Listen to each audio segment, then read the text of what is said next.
පුරුදු වෙන්නලු එක විනාඩියක් ඉවසන්ට. බන්ධනාගාර අධිකාරිවරයෙක් ලිපියක් ලියනවා. මරණ දඬුවමට උරුමකම් කියන හිරකාරයෝ 100ක් කරගෙන අහන්න හේතුව විදිහට මොකක්ද කියන්නේ? මහත්තයෝ එක විනාඩියක් ඉවසපු නැති එක. එක විනාඩියක් ඉවසුවා නම් මොකද වෙන්නේ?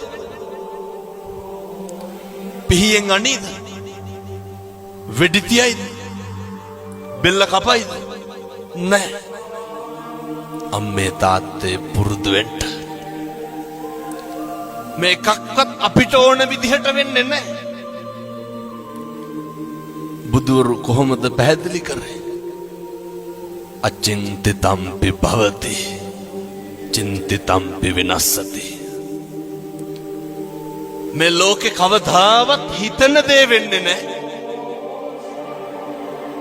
වෙන දේ හිතා ගන්නත් බෑ. එහෙම නෙමෙයි.